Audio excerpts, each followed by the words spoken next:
Shalom, selamat pagi Bapak, Ibu, dan saudara-saudari sekalian. Bersyukur untuk pagi hari yang cerah dan pemeliharaan Tuhan yang luar biasa setiap hari. Mari kita berdoa untuk siap mendengar renungan firman Tuhan. Selamat pagi Bapak yang baik, kami bersyukur untuk penyertaan-Mu sepanjang malam hingga pagi hari ini kami bangun dengan tubuh yang sehat. Engkau adalah Allah yang setia. Kami siap menerima berkat yang baru pada pagi hari ini. Beri kami telinga seorang murid untuk mendengar kebenaran firman-Mu, karena firman-Mu adalah pedoman dalam hidup kami. Dalam nama Yesus kami berdoa. Amin. Tema kita pagi hari ini, paradigma baru, diambil dari Yesaya 60 ayat 15 sampai 19.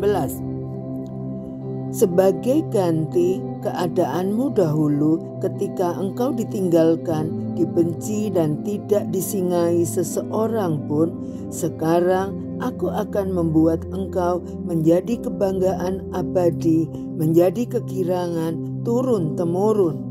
Engkau akan mengisap susu bangsa-bangsa dan akan meminum susu kerajaan-kerajaan, maka engkau akan mengetahui bahwa akulah Tuhan, juru selamatmu dan penebusmu yang maha kuasa, Allah Yakub.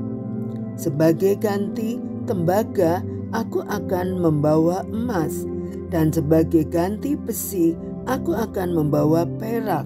Sebagai ganti kayu tembaga dan sebagai ganti batu besi, aku akan memberikan damai sejahtera dan keadilan yang akan melindungi dan mengatur hidupmu.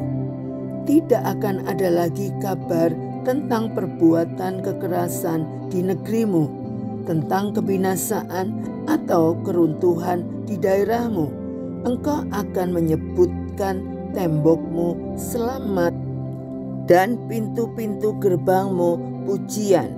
Bagimu matahari tidak lagi menjadi penerang pada siang hari, dan cahaya bulan tidak lagi memberi terang pada malam hari. Tetapi Tuhan akan menjadi penerang abadi bagimu, dan Allahmu akan menjadi keagunganmu. Paradigma adalah sudut pandang seseorang terhadap suatu hal. Paradigma ini penting karena akan mempengaruhi tindakan seseorang. Demikian juga paradigma dari bangsa Israel soal pemulihan Israel. Yesaya ikut menjadi saksi kemerosotan Israel pada pemerintahan Raja Uzia. Bisa kita bayangkan bahwa rakyat Israel pada masa itu, seperti juga pada masa Tuhan Yesus, mendambakan penyelamatan dan pemulihan keagungan negeri mereka. Nabi Yesaya menubuatkan datangnya penyelamatan dan pemulihan itu.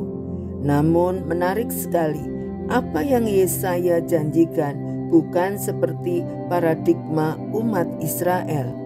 Ia menjanjikan sebuah masa damai sejahtera atau shalom dan keadilan. Ia tidak menubuatkan suatu penaklukan militer seperti pada masa Daud maupun suatu masa kejayaan politik pada masa Salomo.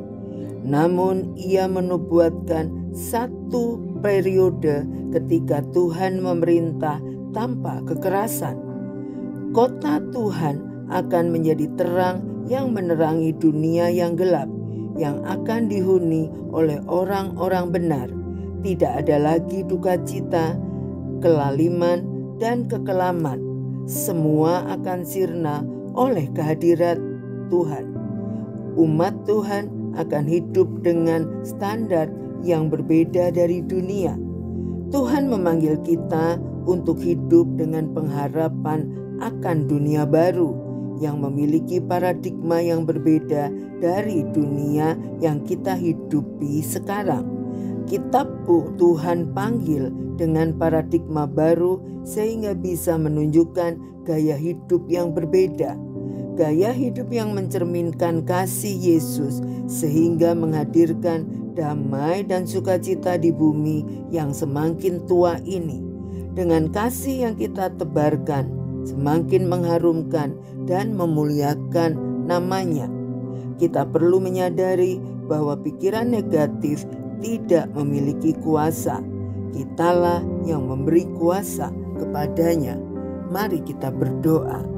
Terima kasih Tuhan Yesus untuk kebenaran firman-Mu pada pagi hari ini. Kami bersyukur Tuhan memberikan kami hikmat untuk memahami rencana Tuhan, sehingga kami mampu memahami paradigma baru sesuai dengan rencana-Mu, sesuai dengan kebenaran firman Tuhan, bahwa kami harus membawa damai sejahtera dan sukacita dari-Mu kepada umat di dunia ini.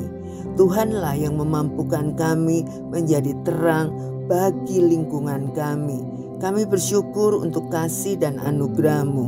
Dalam nama Tuhan Yesus kami berdoa dan mengucap syukur. Amin. Selamat beraktivitas. Tuhan Yesus memberkati.